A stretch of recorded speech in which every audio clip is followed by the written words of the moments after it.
جب حضرت امام علی اصغر کے حلق سے تیر پار ہوا، صاحب یہ قیامت ہوتی ہے جب 6 ماہ کا علی اصغر ہاتھوں میں دم توڑ جائے، 34 نیزوں کی انیاں حسین کے اس جسم میں توڑی گئی۔ آقا امام حسین رضی اللہ تعالی عنہ فرماتے ہیں ہماری بیعت کسی عام شخص کی بیعت نہیں ہے، اور ہم اتنی جلدی اس بیعت کو قبول کرنے والے بھی نہیں ہیں۔ ہم بیعت کا فیصلہ صبح کریں گے، لیکن گورنر نے کہا کہ حضور والا میرے اوپر بہت سارا روب ہے، پریشر ہے، آپ کو فیصلہ ابھی کرنا ہوگا۔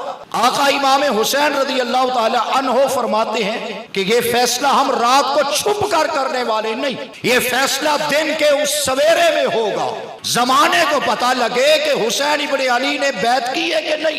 گورنر مدینہ نے کہا حضور والا آپ کا جو حکم ہوگا میں تعمیل کروں گا۔ آپ واپس پلٹ رہے تھے، وہاں ایک شخص تھا جس کے دماغ میں ایک شرارت تھی، اس نے گورنر مدینہ سے کہا کہ حسین ابن علی کو روکو اور انہیں بیعت کرنے پر مجبور کرو، اگر نہیں کرتے تو دوسرا فیصلہ آپ کے سامنے ہے۔ یہ بات آقا امام حسین کے کانوں میں گئی، آپ کے قدم وہاں رک گئے، نیام سے حیدری تلوار نکالی اور اس سے مخاطب ہو کر فرمایا تمہیں پتہ نہیں ہے ہم کون ہیں، تمہیں پتہ نہیں ہے وہ کون ہے؟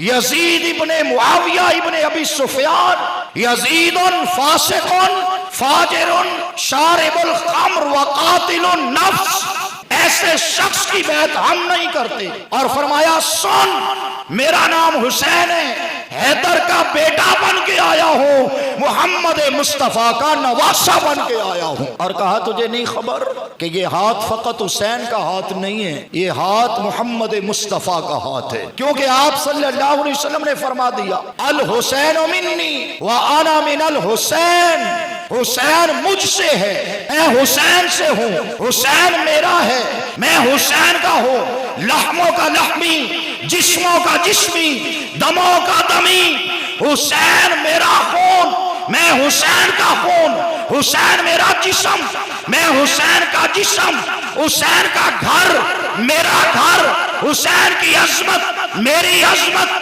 حسین سے محبت میری محبت، حسین سے دشمنی میری دشمنی۔ جس نے حسین کو راضی کیا اس نے محمد عربی کو راضی کیا، جس نے مجھ کو راضی کیا اس نے اللہ کو راضی کیا۔ حسین ابن علی نے راتوں رات فیصلہ لیا، اپنے گھر کے اہل بیت کو بلا لیا، امام زین العابدین بھی، حضرت قاسم بھی، حضرت علی اکبر بھی، سیدہ زینب بھی۔ کہا بہن حالات ٹھیک نہیں ہیں، ہمیں راتوں رات مدینہ چھوڑنا ہے۔ کہاں جانے کا پروگرام ہے؟ فی الحال تو مکہ جانے کا ہے پروگرام، کہیں اور جانے کا نہیں۔ آپ نے شہر مدینہ کو کیوں چھوڑا؟ اس لیے کہ ہم یہاں رہیں گے وہ خون ریزی سے باز نہیں آئے گا، ہم یہاں رہیں گے وہ فتنہ گردی کرنے سے باز نہیں آئے گا۔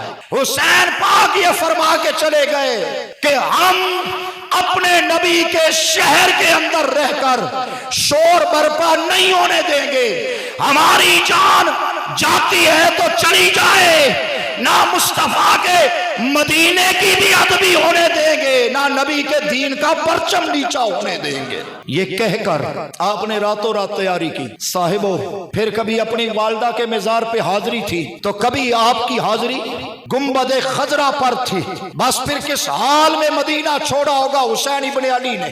آج کا حاجی حج کے لیے جائے، عمرہ کرنے والا عمرہ کرنے جائے، 8 دن یا 10 دن رہنے کو نصیب ہے، پھر جب سندیشہ ملتا ہے صبح آپ مدینہ سے جا رہے ہیں، حالت قابو میں نہیں رہتی، روح پھڑکتی ہے، آقا کے روزے پر آخری سلام مشکل ہوتا ہے۔ یہ ان کا حال جو 8 دن رہ کے آئے، حسین 8 دن نہیں رہا تھا، حسین کی ولادت مدینہ تھی، بچپن مدینہ تھا، گھر مدینے میں تھا، ماں باپ مدینے کا ہے، گنبد خضرا کا مکین مدینے میں ہے، اس لیے ہم مدینہ چھوڑے تو ہم روتے ہیں، لیکن جب حسین نے مدینہ چھوڑا ہوگا تو میں کہتا ہوں مدینے کے در و دیوار رو پڑے ہوں گے۔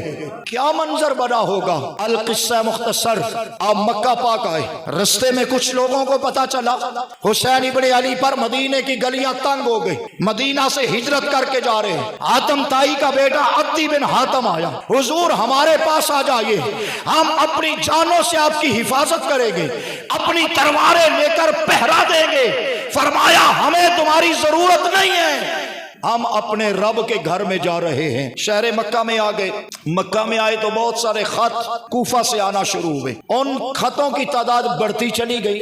اپنا نمائندہ حضرت امام مسلم بن عقیل کی صورت میں بھیجا، انہیں شہید کر دیا گیا۔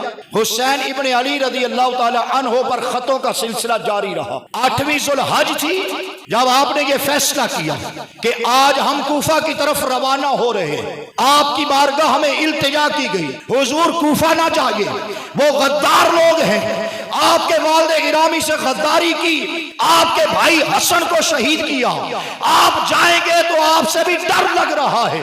حضرت عبداللہ ابن عباس آئے، ہاتھ جوڑ کر کہا حضور مجھے دکھ رہا ہے وہ آپ کو شہید کریں گے، کہا مجھے جانا ہے، پھر کہا جانا ہے تو بچوں کو تو نہ لے جاؤ۔ پھر مکے کا گورنر آیا، آپ تب بھی نہ رکے جب آپ کے رشتہ داروں میں حضرت عبداللہ بن جعفر طیار کو کہا گیا آپ قریبیوں میں ہیں، آپ التجا کیجئے، شاید آپ کے کہنے پہ رک جائیں۔ وہ آئے اور کہا حضور نہ جائیے۔ اس وقت ایک راز سے پردہ اٹھایا، فرمایا رأیت رسول اللہ فی المنام، میں نے آج رات کو خواب میں رسول اکرم کا دیدار کیا ہے، مصطفیٰ نے میرے ذمے ایک کام لگایا ہے، اب میں رہوں یا نہ رہوں، مصطفیٰ کے دین کا کام حسین کرنے ضرور جائے گا۔ کسی نے کہا حضور آپ نے 25 حج پیدل کیے، سیدنا حضرت امام حسین پاک نے 25 حج اپنی زندگی میں پیدل کیے تھے مدینہ سے مکہ۔ تو کسی نے کہا حضور جانا ہے تو جاتے جاتے حج تو کرتے جاؤ، کعبہ دلہن کی طرح سجا پڑا ہے، 2 دن باقی ہیں، جانا ہے تو حج تو کرتے جاؤ۔ فرمایا ہاں ہاں میں بھی ایک حج ہی کرنے جا رہا ہوں، اگر وہ حج نہیں کرتا قیامت تک حج بچے گا نہیں، اس لیے میں ایک انوکھا حج کرنے جا رہا ہوں۔ ایک حج مکے میں ہوگا، میرا حج کربلا میں ہوگا، تمہارے اور میرے حج کے اندر فرق ہوگا، تم حج میں زمزم پیو گے، میں اپنے حج میں پیاسا رہ جاؤں گا، تم حج میں کعبے کا طواف کرو گے، میں اپنے خیموں کے گرد گھوموں گا، تم حج میں صفا مروہ کی سعی کرو گے۔ میں کبھی علی اکبر کو اٹھاؤں گا، کبھی قاسم کو اٹھاؤں گا، کبھی عباس کے بازو اکٹھے کروں گا، کبھی علی اصغر کو سینے سے لگاؤں گا۔ لوگوں تمہارا حج کا احرام سفید ہوگا، میرا حج کا احرام سرخ ہو جائے گا، تم حج کے بعد سر منڈوا کر احرام کھولو گے، میں حسین سر کٹا دوں گا، مجھے سجدے میں جاتے ہوئے تو لوگ دیکھیں گے، پر سجدے سے سر اٹھاتے ہوئے حسین کو کوئی دیکھنے والا۔ میرے دوستو پھر میرا امام آج کے دن کربلا میں تھا، یہ وقت تھا جب غازی عباس کے بازو کٹ رہے تھے، یہ وقت تھا جب امام علی اکبر تڑپ رہے تھے، یہی وہ وقت تھا جب حضرت قاسم جیسا جوان کربلا کی تپتی ریت پہ تڑپ چکا تھا، جب علی اصغر ہاتھوں میں تڑپ چکا تھا، جب حضرت امام علی اصغر کے حلق سے تیر پار ہوا، حسین ابن علی کے ہاتھوں میں تھے، خون کا فوارہ گلے سے نکلا۔ صاحب یہ قیامت ہوتی ہے جب 6 ماہ کا علی اصغر ہاتھوں میں دم توڑ جائے، اس وقت ایک جان نہیں نکلتی، اور کیا ہوتا ہے، باپ بوڑھا ہو جاتا ہے، آپ کے گلے سے خون کا فوارہ نکلا، آپ کے ہاتھ بھر گئے، یوں آسمان کی طرف اچھال کے کہا ربا جے اس طرح تو راضی ہے تو حسین آیا ہی تجھے راضی کرنے ہے، حسین آیا ہی تجھے راضی کرنے ہیں۔ میں ایک ایک شہادت کو کیا پڑھوں؟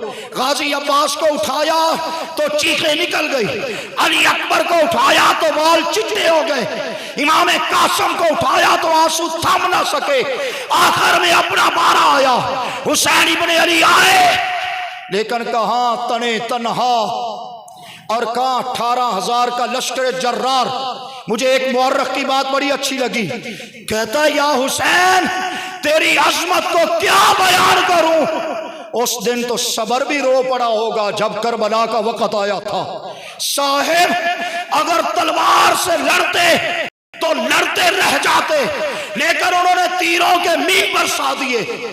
میں محتاط کتاب کو دیکھ رہا تھا، حسین ابن علی کے جسم سے 100 سے زیادہ تیر آر پار ہو چکے تھے، 36 تلواروں کے گھاؤ تھے جسم میں گھاؤ، اور 34 نیزوں کی انیاں حسین کے اس جسم میں توڑی گئی جسے محمد مصطفیٰ چوما کرتے تھے۔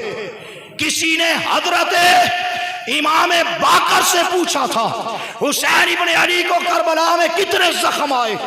آپ فرمانے لگے مجھ سے نہ پوچھ، قرآن کے حرف تھوڑے رہ گئے تھے، حسین کو تیر زیادہ لگ چکے تھے۔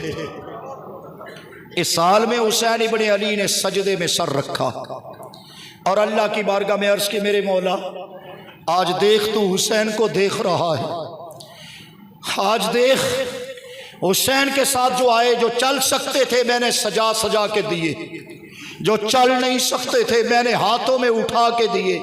بار الہ بتا اب تیرا حسین اس وقت تیروں میں پرویا پڑا ہے، زخم پہ زخم آئے پڑے ہیں، لیکن بیٹے بھتیجے بھانجے سب قربان کر کے اب بھی تجھے سجدہ کرنا چاہتا ہوں۔ بار الہ بتا تو صحیح کیا حسین کا سجدہ تجھے پسند آیا ہے؟ شاید آواز قدرت آئی ہوگی، اس پیاسے پر علی شیر خدا کو ناز ہے، اس نواسے پر محمد مصطفیٰ کو ناز ہے، اوروں نے بھی سجدے کیے پر تیرا تو عجب انداز ہے، تو نے وہ سجدہ کر دیا جس پہ خدا کو ناز ہے۔